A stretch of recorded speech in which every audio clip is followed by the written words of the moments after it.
رب العالمین۔ وقال الشاعر، یہ غازی یہ تیرے پرسرار بندے جنہیں تو نے بخشا ہے ذوق خدائی۔ یہ غازی یہ تیرے پرسرار بندے جنہیں تو نے بخشا ہے ذوق خدائی۔ تو نیم ان کی ٹھوکر سے صحرا و دریا سمٹ کر پہاڑوں کی ہیبت سرائی۔ دو عالم سے کرتی ہے بیگانہ دل کو عجب چیز ہے لذت آشنائی۔ شہادت ہے مطلوب و مقصود و مومن نہ مال غنیمت نہ کشور کشائی۔ خیاباں میں ہے منتظر لالا کب سے قبا چاہیے اس کو خون عرب سے۔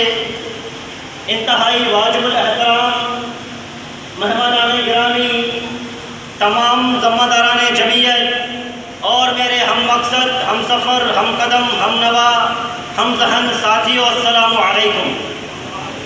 آج کی اس پر رونق محفل کے اندر بندہ ناچیز کا موضوع ہے، نکل کر خانقاہوں سے ادا کر رسم شبیری۔ میرے بھائیوں اور دوستوں، اس موضوع کے اندر ہمیں علامہ محمد اقبال رحمۃ اللہ علیہ کہنا چاہتا ہے کہ آپ نے جو یہ رہبانیت اختیار کی ہے، آپ نے جو یہ خانقاہوں کو آباد کیا ہے، اب ان کا دور نہیں ہے۔ آپ پیچھے چلے جاؤ 1400 سال، جو آپ صلی اللہ علیہ وآلہ وسلم نے سبق دیا تھا اس کو دہرانا ہے۔ جو حضور اکرم صلی اللہ علیہ وآلہ وسلم کے صحابہ نے سبق دیا ہے اس کو دہرانا ہے۔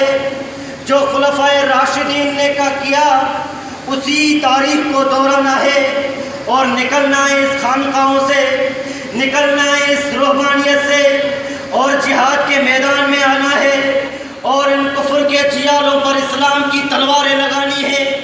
ان گورے آقاؤں کے کالے جوتوں چاٹنے والوں کا مقابلہ کرنا ہے، اور ان کو بتانا ہے کہ تم لوگ جو بھی اسلام کو بدنام کرنا چاہو تم لوگوں نے کر لیا، لیکن اب ہم نے روحانیت چھوڑ دی ہے۔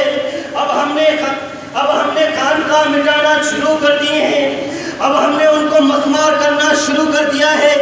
اب ہم نکل رہے ہیں میدانوں کی طرف، اب ہم نکل رہے ہیں اپنے میدانوں کی طرف۔ اور تم یاد کرو، ہمیں دہشت گرد کہتے ہو کہ مسلمان دہشت گرد ہیں۔ میرے بھائیوں اور دوستوں، میں آپ سے بتانا چاہتا ہوں، آپ کو باور کرانا چاہتا ہوں کہ یہ لوگ ہمیں دہشت گرد کہتے ہیں، یہ امریکی ہمیں دہشت گرد کہتے ہیں، یہ غیر مسلم ہمیں دہشت گرد کہتے ہیں۔ شاید انہوں نے اپنی تاریخ نہیں پڑھی۔ پہلی جنگ عظیم کے اندر کروڑوں لوگوں کو انہوں نے ذبح کیا، کروڑوں لوگوں کو انہوں نے موت کی گھاٹ اتارا۔ یہ مسلمانوں نے کام نہیں کیا تھا۔